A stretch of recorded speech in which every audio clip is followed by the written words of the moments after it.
Hello guys! Welcome to my vlog. Ito, last day ko na ng Pakistan. Bukas na yung flight ko. Nalulungkot din ako.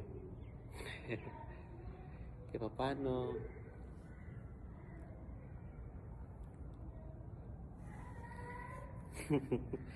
Sa tagal-tagal na hindi rin ako nakakapag-vlog kasi yung dating YouTube channel ko dati na demonetize natin. Kaya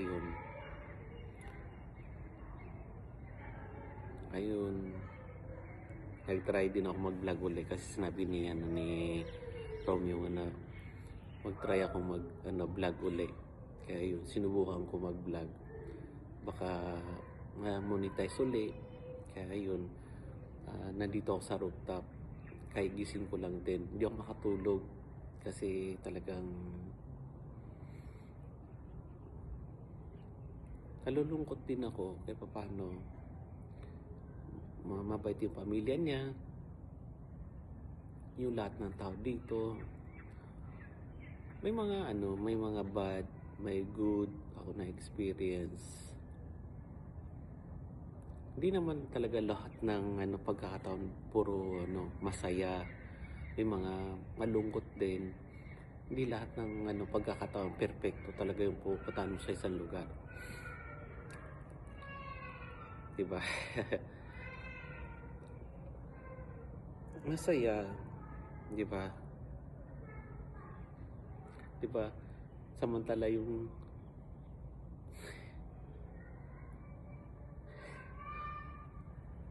lungkot tuloy ako.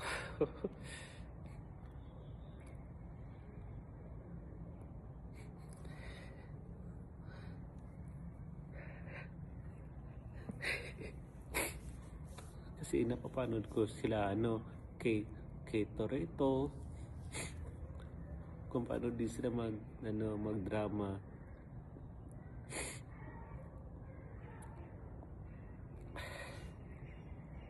Ganito pala pakiramdam.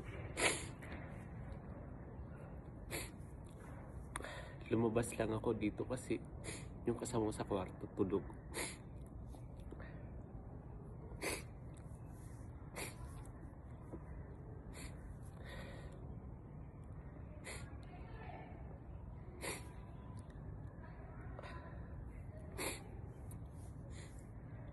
Buong buhay ko masarap magkaroon ng pamilya, no?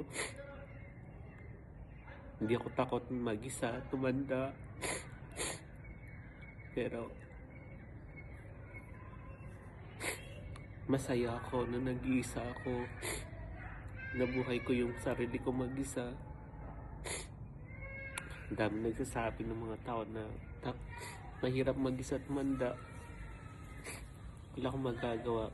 Ganito talaga yung pagkatao ko, di ba?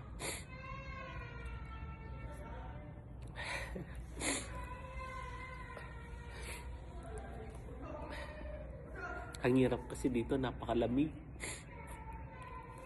Hindi ka makaligo, hindi ka makapagilamos. Sobrang lamig ng tubig dito.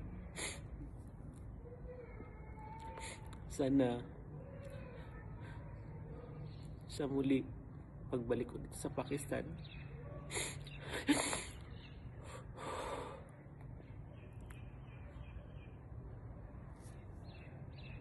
diba? Ang drama